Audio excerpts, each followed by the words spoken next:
शशाङ्कचक्रं सकरीटकुण्डलं सपीतवस्त्रं सरुषीरुहेक्षणं सहारवक्षस्थलकौस्तुभश्रियं नमामि विष्णु शिरसा चतुर्भुजं।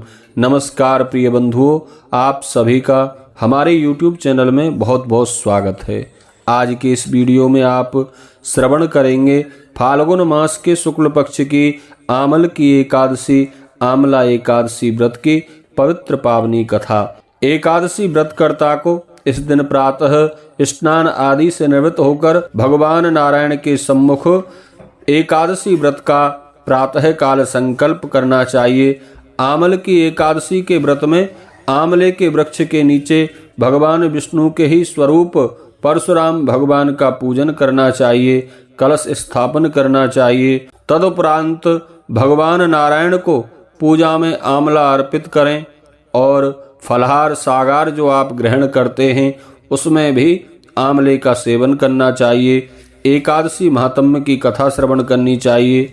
तो चलिए श्रवण करते हैं आमल की एकादशी व्रत की पवित्र पावनी कथा। एक बार प्रेम से कहिए, बोलिए विष्णु भगवान की जय, एकादशी महारानी की जय। बंधुओं, श्री सूत जी ने सौनक आदि 88,000 ऋषियों से कहा, प्रिय ऋषियों, एक बार राजा मानधाता ने कुलगुरु वशिष्ठ जी से प्रश्न किया, हे कुलगुरु, आप यदि मुझसे प्रसन्न हैं तो किसी ऐसे व्रत के विषय में कुछ बताइए जिससे मेरा भला हो।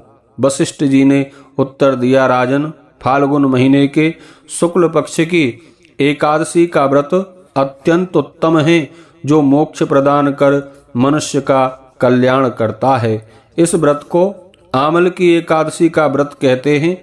इसे करने से सब पापों का नाश हो जाता है। इस व्रत से ऐसा फल मिलता है जैसा 1000 गौएं दान करने से मिलता है। आमले की उत्पत्ति भगवान विष्णु के थूक से हुई है, अतः यह फल और इसका वृक्ष दोनों ही बहुत पवित्र माने जाते हैं। अब मैं आपको इससे संबंधित एक पौराणिक कथा सुनाता हूँ, ध्यान पूर्वक सुनो। एक नगर था, नगर का नाम था वैदिक। उस नगर में ब्राह्मण, क्षत्रिय, वैश्य और शूद्र जाति के लोग बड़े आनंद से रहते थे। जैसा कि वैदिक शब्द से ध्वनित होता है, वहाँ वेद ध्वनि गूंजती रहती थी। उस नगर में ना तो कोई पापी था, ना दुराचारी या नास्तिक। चंद्रवंशी राजा चैत्ररथ वहाँ राज्य करता था। चैत्ररथ अत्यंत धार्मिक एवं प्रकांड विद्वान था। उसके राज्य से गरीबी और कंजूसी कोसों दूर थी। राज्य की प्रजा विष्णु भक्त थी तथा प्रत्येक एकादशी का व्रत बड़ी श्रद्धा से करती थी। एक बार फाल्गुन महीने के शुक्ल पक्ष की आमल की एकादशी के दिन राजा एवं प्रजा के बच्चे से लेकर वृद्ध नर नारियों ने इस एकादशी का व्रत किया। राजा प्रजाजनों के साथ मंदिर में आए और कलश स्थापित करके धूप दीप नैवेद्य पंचरत्न छत्र आदि से आमले की पूजा करने लगे। सभी ने आमले की इस प्रकार स्तुति की, हे आमल की, आप साक्षात ब्रह्म रूपिणी हैं। आपका जन्म देवादिदेव विष्णु भगवान के थूक से हुआ है और आप सभी पापों का नाश कर देती हैं। हम आपको प्रणाम करते हैं, कृपया हमारा अर्घ्य स्वीकार करें।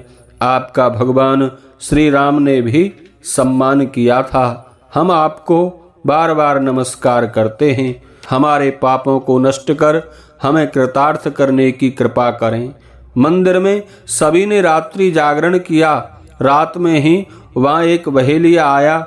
वह बड़ा पापी और दुष्ट था। जीवों की हत्या करके ही अपने कुटुंब का पालन करता था। उस समय उसे बड़ी भूख लगी थी। वह प्यासा भी था, अतः बहुत घबराया हुआ भी था। वह इस इच्छा से मंदिर के एक कोने में बैठ गया कि शायद कुछ खाने पीने को मिल जाए। वहाँ बैठा वह विष्णु भगवान की कथा और एकादशी महात्म्य सुनने लगा। इस प्रकार उसने पूरी रात अन्य लोगों के साथ जागरण करके बिताई। प्रातः काल हुआ तो सभी लोग अपने अपने घर को चले गए। बहेलिया ने भी अपने घर जाकर भोजन किया। कुछ समय बाद बहेलिया का प्राणांत हो गया। यद्यपि उसने जीवन भर जीव हत्याएं की थी, इसलिए उसे नरक की यातना भोगनी थी, परंतु आमल की एकादशी के व्रत तथा रात्रि जागरण के फल स्वरूप राजा विदुरथ के पुत्र के रूप में जन्म लिया। वहां उसका नाम रखा गया वसुरथ। जब वह बड़ा हुआ तो धन धान्य से संपन्न होकर चतुरंगणी सेना द्वारा 10,000 गौओं का पालन करने लगा। वह सूर्य जैसा तेजस्वी, चंद्रमा जैसा कांतिमान, विष्णु भगवान के समान पराक्रमी और पृथ्वी की तरह क्षमाशील था।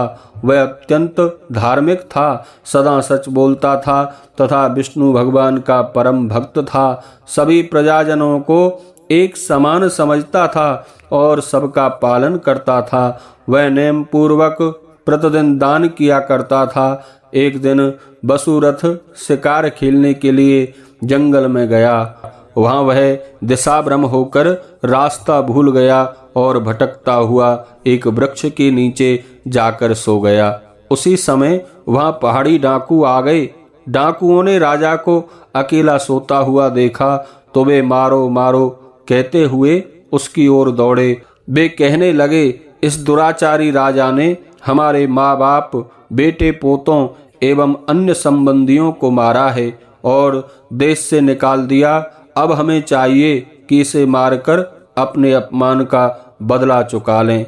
अपने विचार के अनुसार डाकुओं ने राजा पर अस्त्र शस्त्र से वार कर दिया, पर राजा के शरीर पर उन अस्त्र शस्त्रों की चोट का कोई प्रभाव नहीं पड़ा।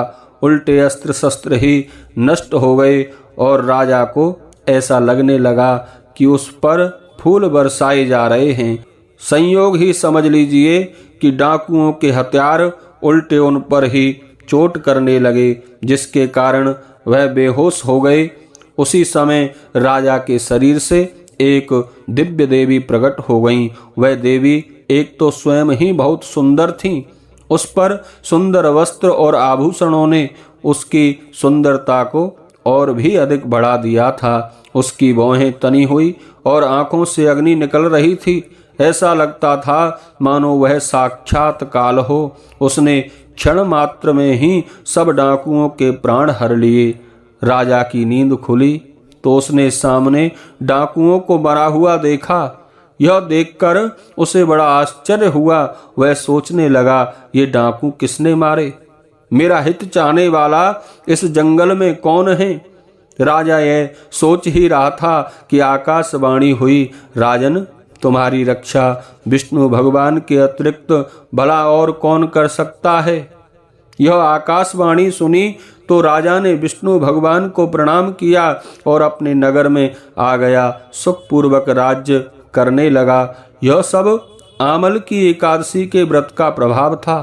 राजा के शरीर से प्रकट हुई दिव्य देवी वही एकादशी थी। जो मनुष्य एक भी आमल की एकादशी का व्रत रख लेता है उसे प्रत्येक कार्य में सफलता मिलती है और वह इस लोक में सारे सुख भोगकर अंत में विष्णु लोक को चला जाता है। इस दिन आमले के पेड़ के नीचे कलश स्थापित करके धूप दीप नैवेद्य और पंचरत्न से भगवान परशुराम की पूजा करते हैं। आहार में आमलों का प्रयोग करते हैं। बोलिए विष्णु भगवान की जय। एकादशी महारानी की जय।